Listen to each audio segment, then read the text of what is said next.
I expect history will show that we've lowered the bar on impeachment so much. We have broken the seal on this extreme penalty so cavalierly that it will be used as a routine tool to fight political battles. My fear is that when a Republican wins the White House, Democrats will demand payback. Thank you, Mr. Chief Justice, members of the Senate. Well, I had kind of a lengthy presentation prepared, but I think you've heard a lot from our side, and I think we've made our case. And so I just want to leave you with a couple of points.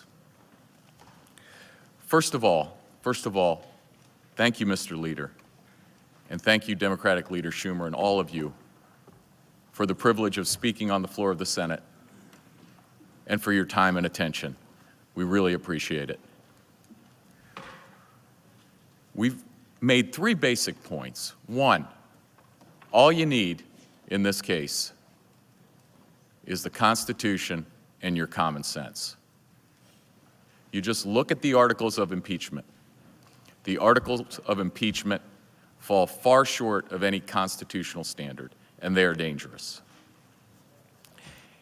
And if you look to the words from the past that I think are instructive, as I said last night, they're instructive because they were right then and they're right now. And I'll leave you with some of those words. There must never be a narrowly voted impeachment or an impeachment supported by one of our major political parties and opposed by the other.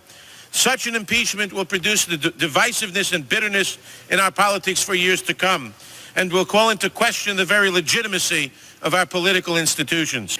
This is unfair to the American people. By these actions, you would undo the free election that expressed the will of the American people in 1996. In so doing, you will damage the faith the American people have in this institution and in the American democracy.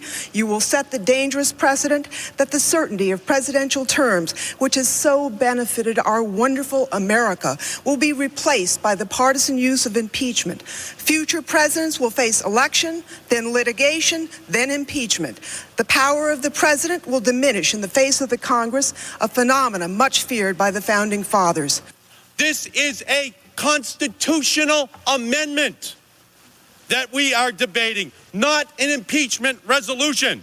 The Republicans are crossing out the impeachment standard of high crimes and misdemeanors, and they are inserting the words any crime or misdemeanor.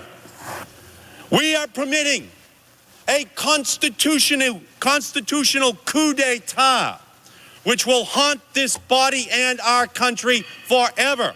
I warn my colleagues that you will reap the bitter harvest of the unfair partisan seeds you sowed today. The constitutional provision for impeachment is a way to protect our government and our citizens, not another weapon in the political arsenal. I expect history will show that we've lowered the bar on impeachment so much. We have broken the seal on this extreme penalty so cavalierly that it will be used as a routine tool to fight political battles. My fear is that when a Republican wins the White House, Democrats will demand payback. You were right. But I'm sorry to say you were also prophetic. And I think I couldn't say it better myself, so I won't. You know what the right answer is in your heart.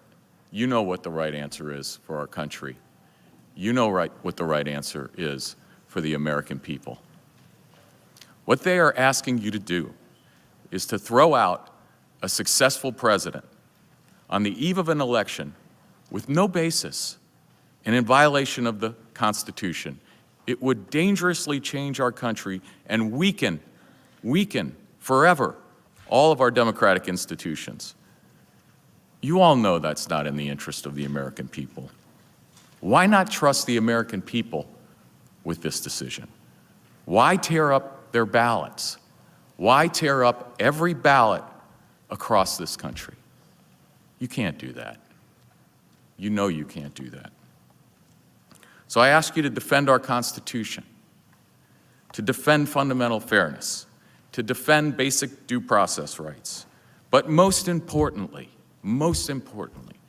to respect and defend the sacred right of every American to vote and to choose their president. The election is only months away. The American people are entitled to choose their president. Overturning the last election and massively interfering with the upcoming one would cause serious and lasting damage to the people of the United States and to our great country. The Senate cannot allow this to happen. It is time for this to end, here and now. Ding, ding, ding, ding, ding, ding, ding. So we urge the Senate to reject these articles of impeachment for all of the reasons we have given you. You know them all. I don't need to repeat them. They've repeatedly said over and over again, a quote from Benjamin Franklin, "It's a republic if you can keep it." And every time I heard it, I said to myself, it's a republic if they let us keep it. And I have every confidence in your wisdom. You will do the only thing you can do, what you must do, what the Constitution compels you to do. Reject these articles of impeachment for our country and for the American people. It will show that you put the Constitution above partisanship. It will show that we can come together on both sides of the aisle and end the era of impeachment for good. You know it should end. You know it should end. It will allow you all to spend all of your energy and all of your enormous talent and all of your resources on doing what the American people sent you here to do, to work together, to work with the president, to solve their problems. So this should end now, as quickly as possible. Thank you again for your attention. I look forward to answering your questions. And with that, that ends our presentation. Thank you very much.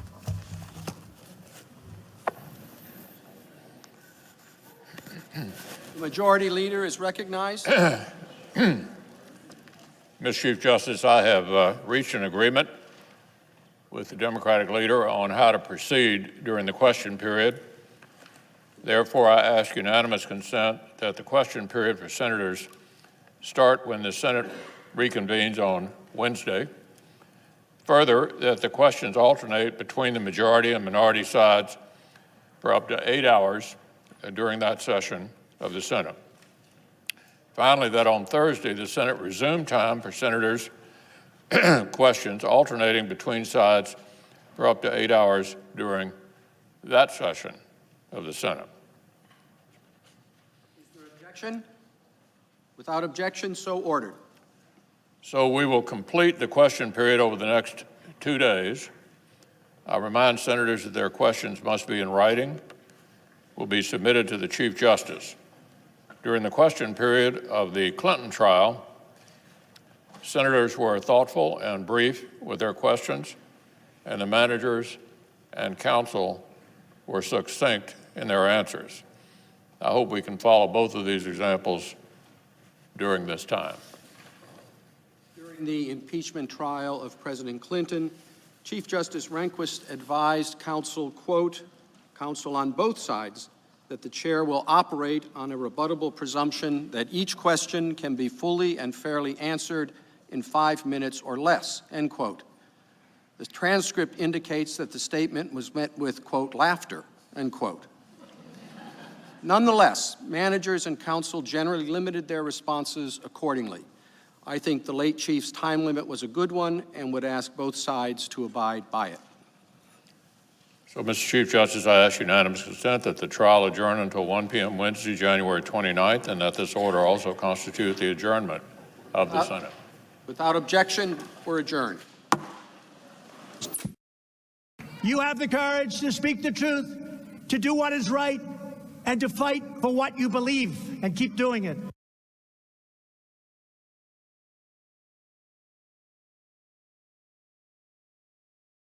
Damn bird.